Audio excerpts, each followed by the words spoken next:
Let's see if that'll do it. All it's going to do is throw the hardware in it.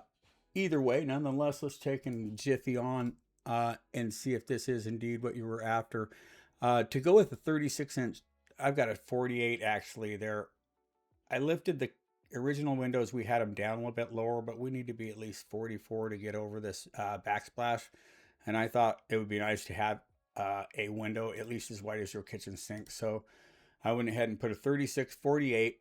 And on this end wall, I think we can do it because that wall back there doesn't have any beams over it. And I think we can put it inside the floor system. If you'll look at the picture, it gets us pretty close to the top of the ceiling. If not, to keep it simple, we would bring this back down to like a 42 height. So I'll go ahead and do that. 44, we're going to go to 42 like this. I want to make sure that stays at 44. And then kind of see what I've got over here. I think this is a 36 wide. Yeah, 32 off the floor. So we're still in kind of the rough draft phase. It'd be nice to get Joe what we want to do on this one.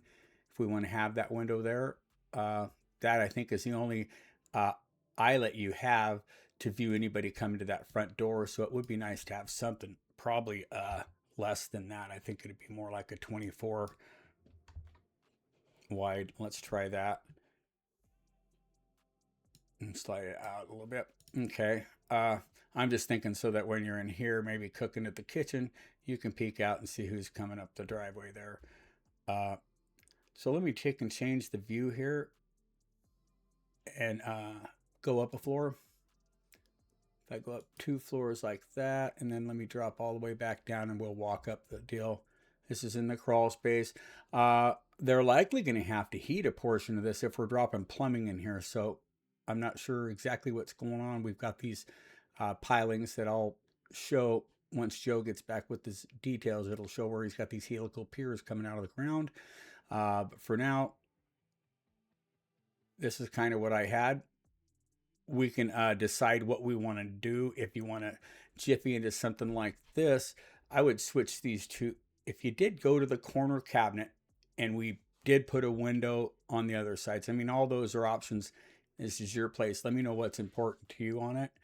If we want to put a window back here where the original one showed, we can, and then I could slide put the cabinet bay over the top where this sink is if we delete it. So then we would be putting this right here, select that. I'm going to move the cabinet out. If we were to slide this one down like this, put the 21-inch back in, if that's really where you want to go. Let me bump this to that other front counter right there. And then we'll bump this over like this. I can grab a dishwasher and drop it in there like this. And then you could have this option. I think we've got plenty enough room to get the dishwasher, the fridge, the cabinet sets. So we'd have the 36. Takes it. We'll have to look and see. This is a 36-inch base corner cabinet. Since I don't do them that often, I want to double check and see what the corner would do there. If a regular, what type of a sink base it takes for that is all. And then if we put, say, this right here, dishwasher over here, you could open it and it would, I think you could still function there. And that would allow us to delete this sink and slide this whole system down a little bit because it did push us out. I like to have a tray next to the oven. We don't necessarily have to, but look at this and let me know your thoughts. If we did go to a corner and compact this thing, it would definitely densify it. We might do something like this might turn into a 3-drawer base right there, maybe. And I'm not sure what type of under cabinets that would be. A corner sink to me is not the best thing to do it. That's just my advice on that. So under that, I've kind of didn't know what you wanted. You have kind of an island there, so I wasn't sure if you wanted to kick out some type of an overhang. So I went ahead and bumped them out. I put a 24 by 48 window here.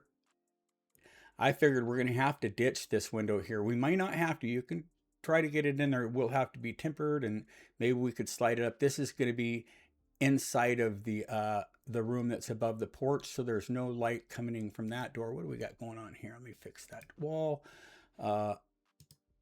Okay, then so this right here may not be as effective as, say, maybe this window. You know, you wanted one in there. This doesn't get you in the down in where you can look out of it, but it would let you light in, and it's above this other roof. So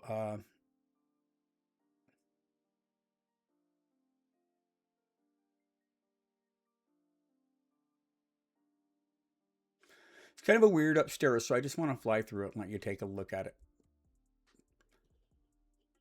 Both sides will have this sloping ceiling to the floor. However, on this side over here, you could either do a rail behind that or something. But if you wanted to do the closet, this would be the best way to do that.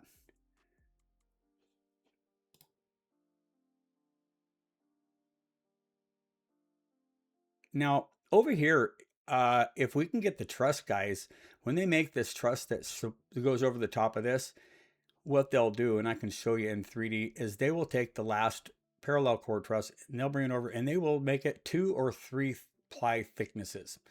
And because of its thickness, you then sheet the top of that and you stack this wall on it. You've got a big snow load down there. So as a truss guy, I want to give them guys a chance to succeed at this. It's double a regular snow load. What I'm saying is that it's possible that them guys can put they're going to call it a girder truss. But for instance, let's do that right now. I'll give you a copy. I'll show you what the trusses look like in it. So this truss over here, they would frame one like that, and they would bring it over to the edge, and where it stopped up next to the wall, it would be, let's see, this one's like it. Okay, I've done it here. It's double, 2 wide, sometimes 3 wide for this truss. And what it does is it allows, when that truss lands there, it gives you enough width on top of it to frame this wall and this wall. So they're upper curtains, and the weight of that wall is supported on the trusses underneath of it. Typically, the rest of these other trusses fall onto this wall bearing down below. So it depends on what the truss guys can do it. So we do need to send this through them. I think with my drawings, if you're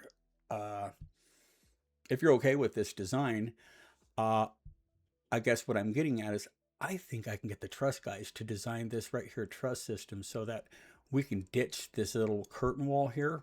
Because right now I have a curtain wall here, and it may be difficult. And again, here's why. Because across between here and here, let me take and get rid of this wall over here, or this screen, and we'll go full screen. This front dormer section is it's going to be holding this truss here and this truss. So that wall and this wall, I've got a beam drop down right here. So technically there'll be a structural stack for this right here, because these trusses on the top, they come from the back and they land on this like a beam. This will be the girder, and this girder comes left to right. This will be your dormer girder. Looks like I need to recalc it in there. I changed that front roof, but either way, these ones are going to span left to right across this dormer. So you have the front one that'll sit right over the wall, and then this wall is framed back, so you'll have another truss and another truss, and then the back truss is going to be a 2 or 3 ply because you have hangers on the back of it holding the other trusses. Do it all the time, not a problem. And doing it with the truss plants, a really good idea, because then you'll get engineered stuff. And you can kind of see how this comes up and down on that wall. You'll just have to frame in between.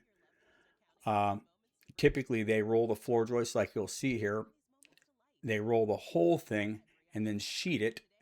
And after they sheet it, they put a double 2x4 on the deck.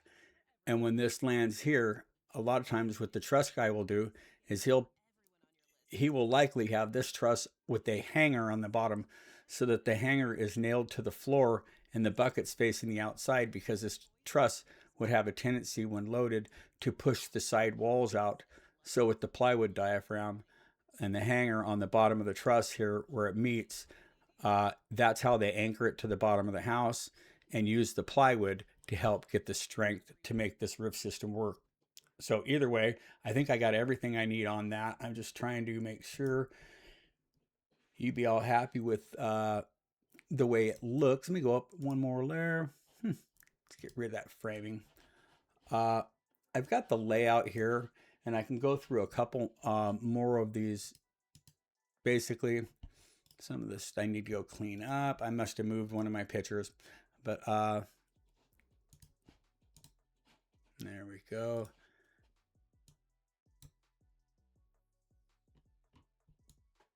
These are just our elevations. Buzz through some of our other stuff. So there's our at 90 degree to the addition on this one. The first one's 90 degrees to the as-built. So because we have the rotation of the plan on the design,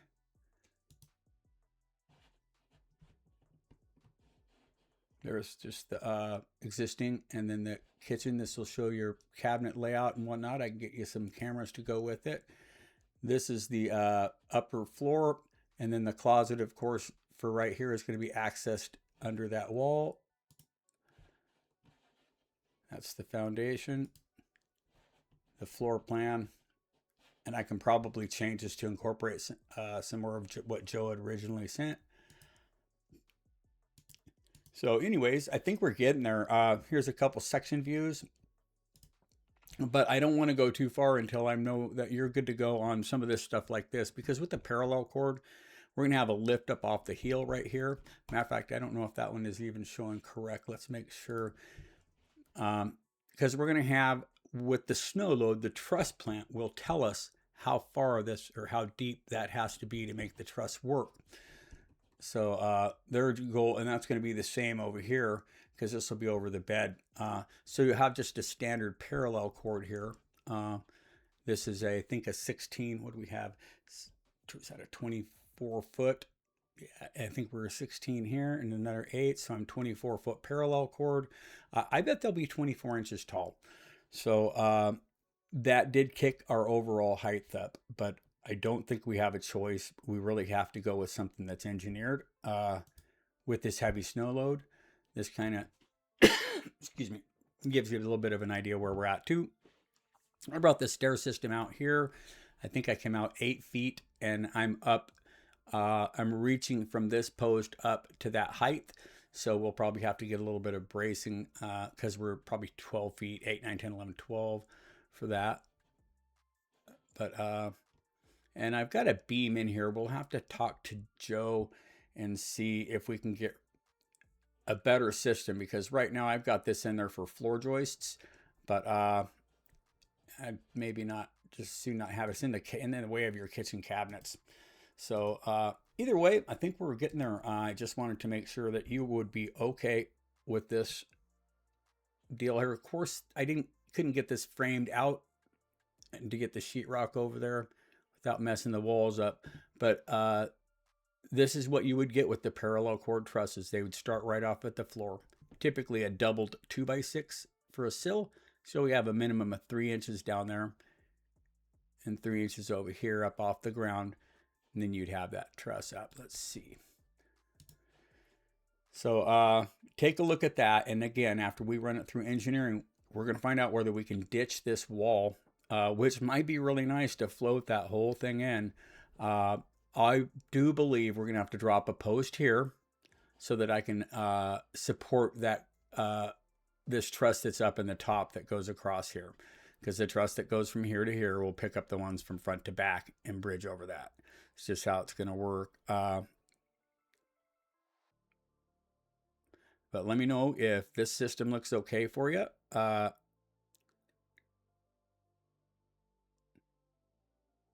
And let me know where to tweak, how to tweak this out. I don't know if we even went in here and take a look. Let's go look at the bathroom. You probably want to see that too. So, ditch the windows if you don't like them. We can certainly, we don't need them all, but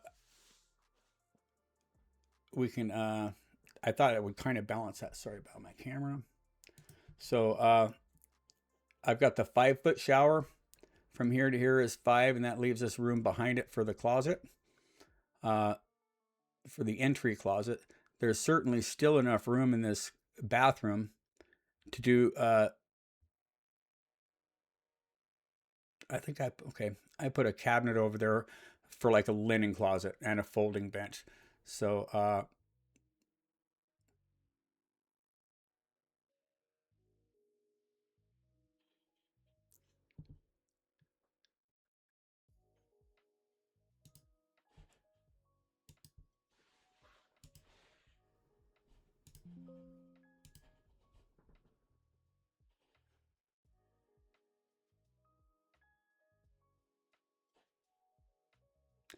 this shows the as-built underneath it. It's got the little bump in the roof that will be cleaned up and moved.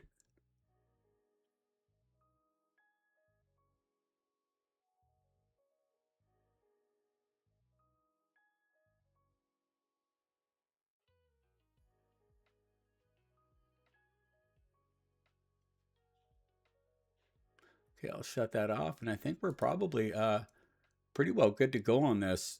Claire, let me know what your thoughts are on it, and I can finalize up the details on this other plan. And one thing I wanted to mention is because we're going over the existing decking, this exterior portion of your roof is got the EPDM, or you've got your bituthane on it, which is great. But I'm not sure what the best thing to do is on that because it is the same existing floor and the same existing deck. We might have to get some other suggestions on this. Right now, I've got just an AstroTurf that I threw on it. But typically that would be a 2x6 decking, which would mean the joists that you're walking out onto would need to be dropped. So either we would have to tear out all of that I-joist framing and introduce a weather decking, or keep it waterproofed and leave the existing. So I just wanted to make sure and mention that because we already do have that existing. Probably I would skirt it on the underside too for varmint and animals, but basically we do need to take and address that. So let me know if this is kind of what you were after. This is the beam I was talking about. Why were I thinking I need that? I might be able to get away with our floor joist is going to need something in there. And I think what might be the best, depending on how we can do it, is to get the beam somewhere close to the top of that. I'd love to put it over this, right over the door. It's not the optimum thing, but we need to pick up load for that stairs up there. So that'll be nice to have Joe help us out on that portion of it. But I think it's kind of to where you were after. I've got to simplify it as I can. This right here wall, it messes me up when I do it, but that curtain would, I mean, typically it's going to be sheetrock all the way down the stud. Let's see if it'll not blow my project up. But we should be able to suspend it in like that. Or you could possibly frame that curtain wall across and put a door if you wanted to. It might make it look kind of choppy because these are not exactly in line. Let's see how we are. It does, this might be the easiest way to look at it if I go here. And then I'll open this up as the dollhouse. There we go.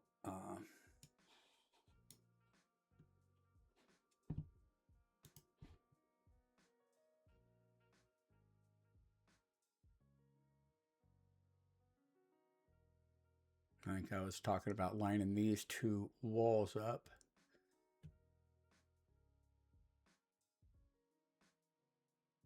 So if you were to try to, it's only 8 feet. It's not a lot of room to try to quarantine that room off. But You might be able to bring this wall if you wanted to across and create some type of a walled in bedroom there.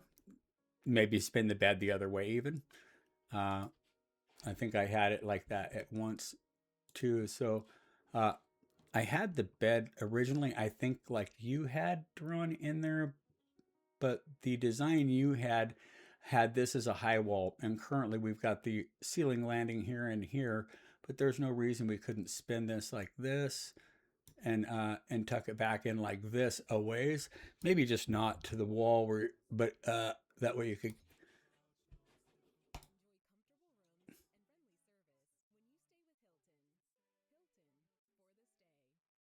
So look it over. Let me know if it all looks good. I'd like to try to get this wrapped up and off onto Joe's desk, and we can get rolling. Just take a look at it. I got a few things we could maybe change. I think we had pitches on the roof are a little bit odd, and we can change them a bit, but it's stitched together pretty good right now. So let's see what we have on it for those pitches. I think I had them up near the front. It's easiest to tell. So we've got I've got right now almost a 712 over the shed, which gives us the full 8 foot inside and enough for the heel. So that's kind of why I came up with that. We've got 1212 on the front and back, and 1812 on the existing. Here we go. So I've got a 1012 up top and an 812. Oh no. Okay, so what we could do, since if this doesn't look too bad, let me go to the next one. Dang it. It's not liking what I'm doing there. I'm going to go to this next page, like here. Okay.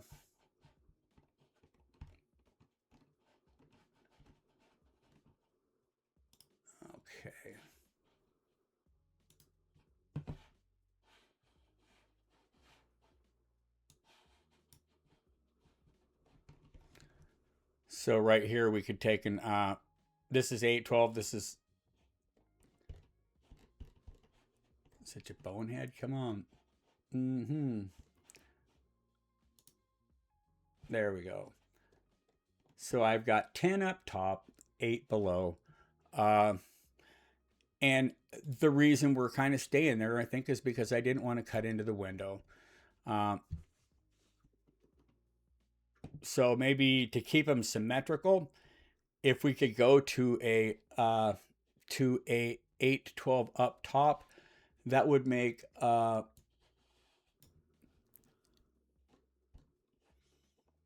right now this is only at an 8 because I didn't want to go in front to the window there. If we could change this to an 8, it would be symmetrical with the one below it. Other than that, I think we're getting pretty close on it.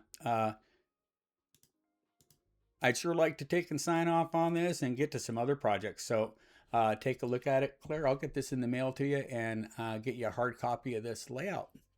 Thanks. Appreciate your patience on this.